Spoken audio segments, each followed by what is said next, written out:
இன்னைக்கு சொல்லப் போற கதையில ராம் அப்படிங்கிற பையன் எப்படி அவனோட பிரேன் அம்மா வீட்டுல நடந்த அனுபவத்தை தான் இன்று சொல்லப் போறேன். அப்படிங்கிற ஒரு கற்பனை கலந்த உண்மை கதையை தான் சொல்லப் போறேன்.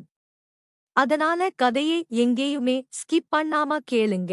இப்போ இந்த கதையை அந்த பையனே சொல்ற மாதிரி சொல்லப் போறேன்.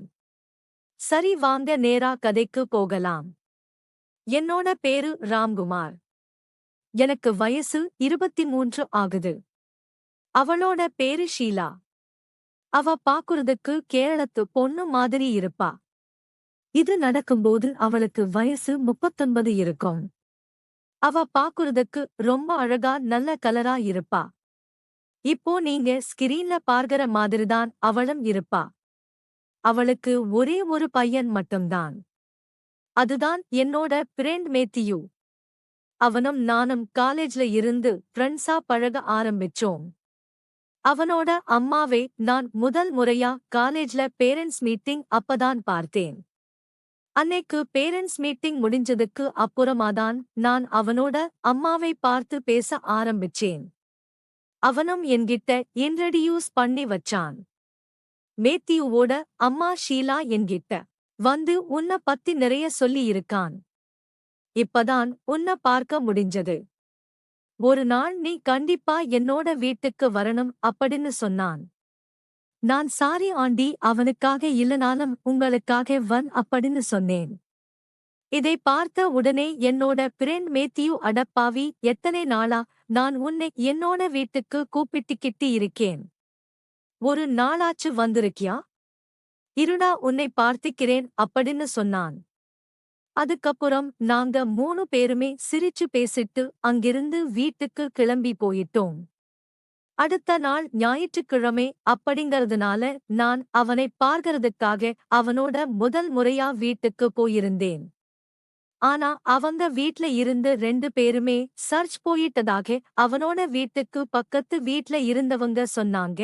அதனால நான் கொஞ்ச நேரம் அங்கேயே வெயிட் பண்ணலாம் அப்படின்னு பக்கத்துல இருக்கற ஜூஸ் கடையில போய் ஒரு ஜூஸ் குடிச்சிட்டு நான் அவங்க 2 பேருக்காண்டி வெயிட் பண்ணிக்கிட்டு இருந்தேன்.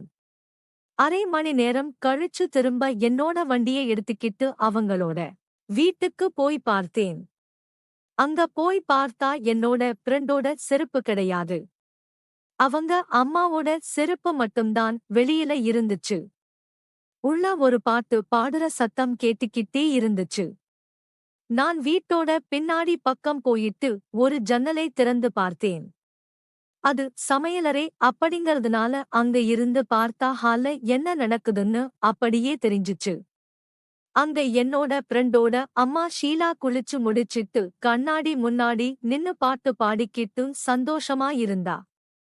அந்த நேரம் யாரோ கதவு தட்டுற சத்தம் கேட்டுச்சு. உடனே அவ அப்படியே தானா கதவை திறந்தா.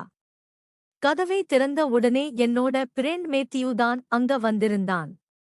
அவன் கதவை திறந்து உள்ள வந்த உடனே அவங்க அம்மா வச்சிருந்த பலூன் எடுத்து விளையாட ஆரம்பிச்சான். எனக்கு இதை பார்த்த உடனே தூக்கி வாரி போட்டுச்சு. அங்க அவனோட அம்மா, டேய், பலூன் எங்கேயும் போகாது, இங்கதான் இருக்கும் அப்படின்னு சொன்னான். அதுக்கப்புறம் அவங்க 2 பேருமே இருந்தாங்க. எல்லாம் முடிஞ்சதுக்கு அப்புறமா குளிக்கிறதுக்கு போனாங்க. குளிச்சு முடிச்சிட்டு வெளியில வரும்போது நான் அந்த நேரத்துல வீட்டு வாசல்ல காலிங் பெல் அடிச்சேன். அவள் வந்து கதவை திறந்தா. என்னை பார்த்த உடனே வாப்பாராம், எப்படா வந்த அப்படின்னு கேட்டா. இப்பதான் ஆண்டி வந்தேன். சாரி, உங்களை இந்த கோலத்துல தொந்தரவு பண்ணிட்டேனா அப்படின்னு கேட்டேன். அதுக்கு அவள், அதெல்லாம் ஒண்ணும் இல்லப்பா, இருக்கட்டும். நீ எனக்கு பையன் மாதிரிதான், உள்ள வா அப்படின்னு சொன்னான். நான் உள்ள போனேன். அப்போ என்னோட ஃப்ரெண்ட் குளிச்சு முடிச்சிட்டு வெளியில வந்தான். என்ன பார்த்து எப்படா வந்த அப்படின்னு கேட்டான். இப்பதான் நான் வந்தேன் அப்படின்னு சொன்னேன். சரிடா, 5 நிமிஷம் வெயிட் பண்ணு. டிரஸ் மாத்திட்டு வந்துறேன். கடைக்கு போயிட்டு பொருள் வாங்கிட்டு வந்துடலாம் அப்படின்னு சொன்னான்.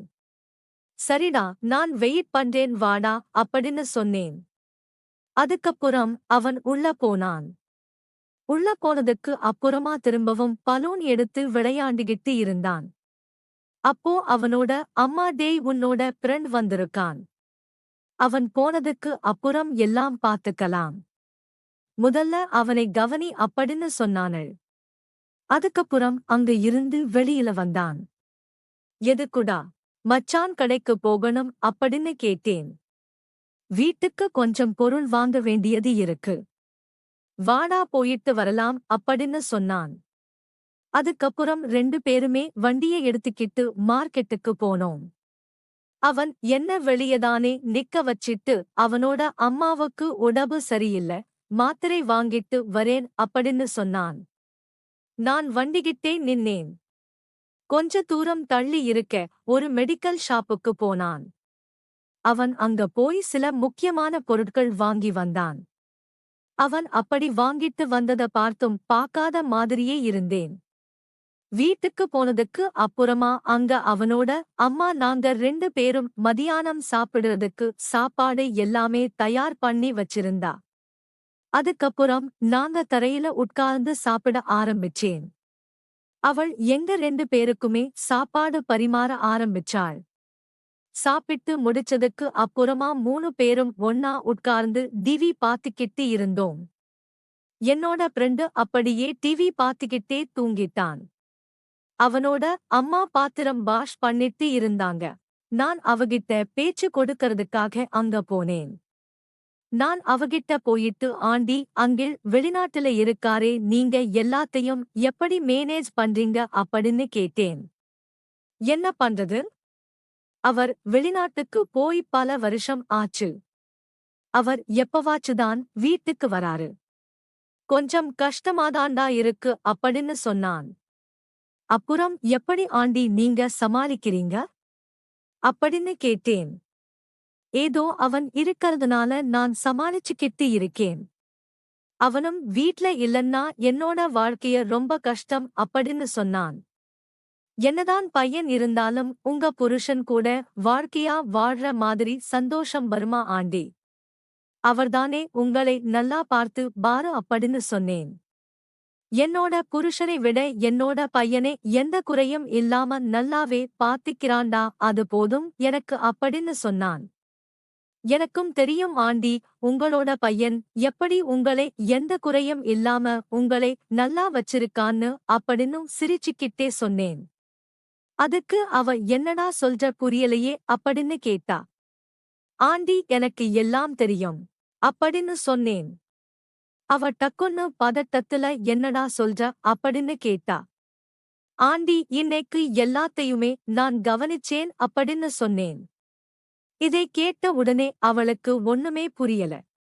உடனே அவன் என்கிட்ட வந்து ராம் இதை வெளியில சொல்லாதடா அப்புறம் என்னோட புருஷன் எங்க 2 பேரையும் கொன்னுருவாரு அப்படின்னு சொன்னான். நான் உடனே அவகிட்ட நீங்க அடிக்கடி என்கிட்ட சொல்லுவீங்களே நானும் உங்களோட பையன் தானே அந்த பையனையும் அப்படின்னு இழுத்தேன். அவ உடனே உனக்காக என்ன வேணாலும் பண்ணுவேண்டா அப்படின்னு சொன்னான். அதுக்கப்புறம் சரி ஆண்டி வாங்க எனக்கு பசிக்குது சீக்கிரமா இட்லியும் பணியாரம் கொடுங்க நான் சாப்பிடுறேன் அப்படின்னு சொன்னேன். சரிடா வாடா போலாம் அப்படின்னு சிரிச்சுக்கிட்டே சொன்னான்.